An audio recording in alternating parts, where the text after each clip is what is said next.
4. Of course, after the third blow, Samuel put in several weeks at conscientious introspection. The blow, years before at Andover, had landed on his personal unpleasantness. The workmen of his college days had jarred the snobbish out of his system, and Marjorie's husband had given a severe jolt to his greedy selfishness. It threw women out of his ken until a year later, when he met his future wife. For the only sort of woman worthwhile seemed to be the one who could be protected as Marjorie's husband had protected her. Samuel could not imagine his grass widow, Mrs. de Ferica, causing any very righteous blows on her own account. His early 30s found him well on his feet. He was associated with old Peter Carhart, who was in those days a national figure. Carhart's physique was like that of a rough model for a statue of Hercules, and his record was just as solid, a pile made for the pure joy of it, without cheap extortion or shady scandal. He had been a great friend of Samuel's father, but he watched the son for 6 years before taking him on into his own office. Heaven knows how many things he controlled at that time: mines, railroads, banks, whole cities. Samuel was very close to him, knew his likes and dislikes, his prejudices, weaknesses, and many strengths. One day, Carhart was sent for Samuel and, closing the door of his inner office, offered him a chair and a cigar. "Everything okay, Samuel?" he asked. "Why, yes. I've been afraid you're getting a bit stale." "Stale?" Samuel was puzzled. "You've done no work outside of the office for nearly 10 years. "But I've had vacations in the Adrian."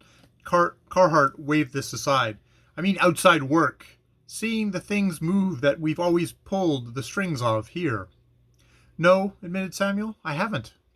"So," he said abruptly, "I'm going to give you an outside job that'll take about a month." Samuel didn't argue. He rather liked the idea, and he made up his mind that, whatever it was, he would put it through just as Carhart wanted. That was his employer's greatest hobby, and the men around him were as dumb under direct orders as infantry subalterns. "You'll go to San Antonio and see Hamel," continued Carhart. "He's got a job on hand, and he wants a man to take charge." Hamel was in charge of the Carhart interests in the Southwest, a man who had grown up in the shadow of his employer, and with whom, though they had never met, Samuel had much official correspondence. "When do I leave?" "You better go tomorrow," answered Carhart, glancing at the calendar. "That's the 1st of May. I'll expect your report here on the 1st of June. Next morning, Samuel left for Chicago, and 2 days later he was facing Hamel across a table in the office of the Merchant Trust in San Antonio. It didn't take long to get the gist of the thing. It was a big deal in oil which concerned the buying up of 17 huge adjoining ranches. This buying up had to be done in 1 week, and it was a pure squeeze. Forces had been set in motion that put the 17 owners between the devil and the deep sea, and Samuel's part was simply to handle the matter from a little village near Pueblo. With tact and efficiency, the right man could bring it off without any friction, for it was merely a question of sitting at the wheel and keeping a firm hold. Hamel, with an astuteness many times valuable to his chief, had arranged a situation that would give a much greater clear gain than any dealing in the open market. Samuel shook hands with Hamel, arranged to return in 2 weeks, and left for San Felipe, New Mexico. It occurred to him, of course, that Carhart was trying him out. Hamel's report on his handling of this might be a factor in something big for him, but even without that, he would have done his best to put the thing through. 10 years in New York hadn't made him sentimental, and he was quite accustomed to finish everything he began, and a little bit more. All went well at first. There was no enthusiasm, but each one of the 17 ranchers concerned knew Samuel's business, knew what he had behind him, and they had as little chance of holding out as flies on a window pane. Some of them were resigned, some of them cared like the devil, but they talked it over, argued it with lawyers, and they couldn't see any possible loopholes. 5 of the ranches had oil. The other 12 were part of the chance, but quite as necessary to Hamel's purpose, in any event. Samuel soon saw that the real leader was an early settler named McIntyre, a man of perhaps 50, gray-haired, clean-shaven, bronzed by 40 New Mexico summers, and with those clear, steady eyes that Texas and New Mexico weather are apt to give. His ranch had not yet as yet shown oil, but it was in the pool, and if any man hated to lose his land, McIntyre did. Everyone had rather looked to him at first to avert the big calamity, and he had hunted all over the territory for legal means with which to do it, but he had failed, and he knew it. He avoided Samuel assiduously, but Samuel was sure that when the day came for the signatures he would appear. It came. A baking May day with hot wave rising off the parched land as far as the eyes could see. And as Samuel sat stewing in his little improvised office, a few chairs, a bench, and a wooden table, he was glad the thing was almost over. He wanted to get back east the worst way and join his wife and children for a week at the seashore. The meeting was set for 4 o'clock, and he was rather surprised at 3:30 when the door opened and McIntyre came in. Samuel could not help respecting the man's attitude and feeling a bit sorry for him. McIntyre seemed closely related to the prairies, and Samuel had the little flicker of envy that city people feel towards men who live in the open. "Afternoon," said McIntyre, standing in the open doorway with his feet apart, his hands on his hips. "Hello, Mr. McIntyre." Samuel rose, but admitted the formality of offering his hand. He imagined the rancher cordially loathed him, and he hardly blamed him. McIntyre came in and sat down leisurely. "You got us," he said suddenly. This didn't seem to quite require any answer. "When I heard Carhart was back in the back of this," he continued, "I gave up." "Mr. Carhart is—" began Samuel, but McIntyre waved him silent. "Don't talk about that dirty sneak thief." "Mr. McIntyre," said Samuel briskly, "if this half hour is to be voted to that sort of talk—" "Oh, dry up, young man," McIntyre interrupted. "You can't abuse a man who do a thing like this." Samuel made no answer. "It's simply a dirty flitch. There are just skunks like him too big to handle." "You're being paid liberally," offered Samuel. "Shut up," roared McIntyre suddenly. "I want the privilege of talking."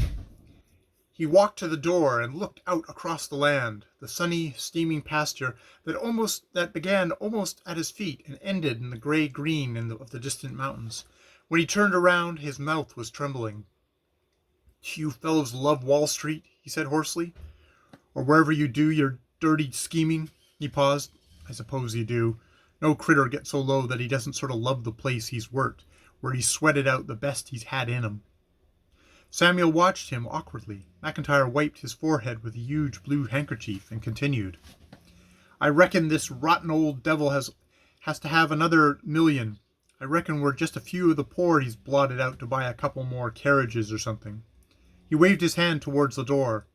"I built a house out there when I was 17 with these 2 hands. I took a wife there at 21, added 2 wings, and with 4 mangy steers I started out. 40 summers I saw the sun come over those mountains and drop down as red as blood in the evening before the heat drifted off and the stars came out.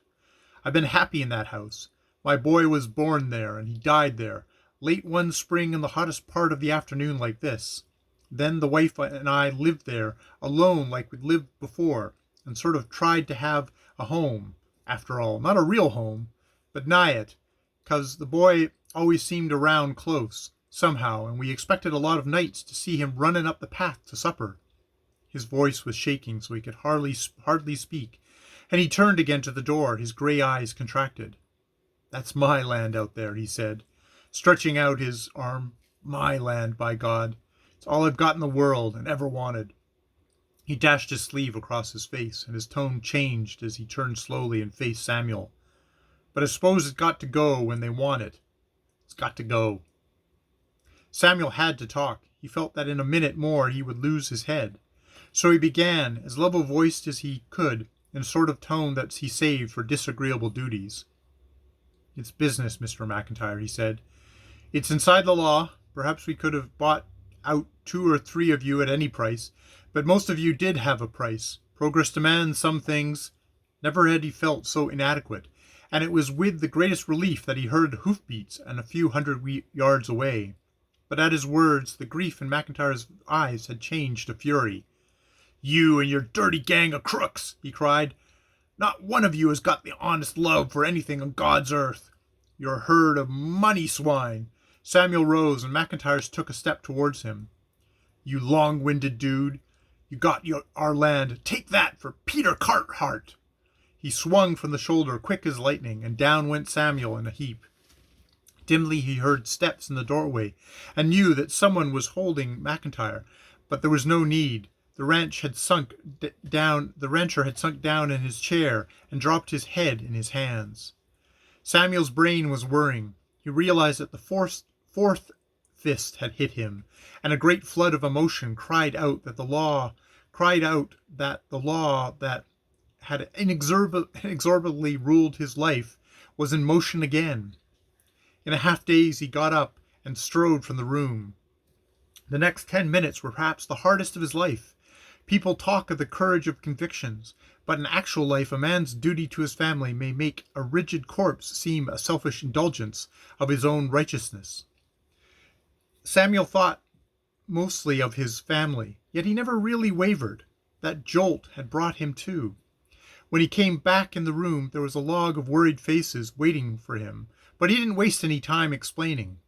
"Gentlemen," he said, "Mr. McIntyre has been kind enough to convince me that in this matter you are absolutely right, and the Peter Carhart interests are absolutely wrong. As far as I am concerned, you can keep your ranches to the rest of your days." He pushed his way through an astounded gathering, and within a half an hour he had sent 2 telegrams that staggered the operator into complete unfitness for business. One was to Hamill in San Antonio, one was to Peter Carhart in New York. Samuel didn't sleep much that night. He knew that for the first time in his business career he had made a dismal, miserable failure. But some instinct of him, stronger than will, deeper than training, had forced him to do what would probably end his ambitions and his happiness.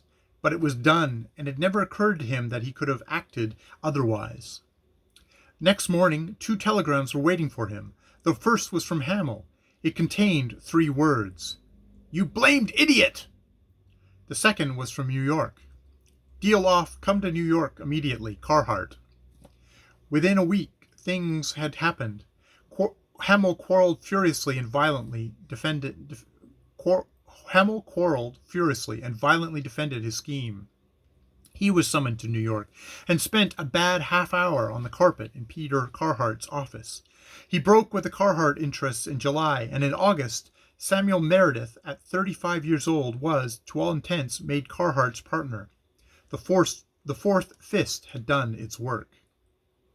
I suppose that there's a caddish streak in every man that runs crosswise across his character and disposition and general outlook. With some men it's secret, and we never know it's there until they strike us in the dark one night. But Samuel showed when it was in action, and the sight of it made people see red.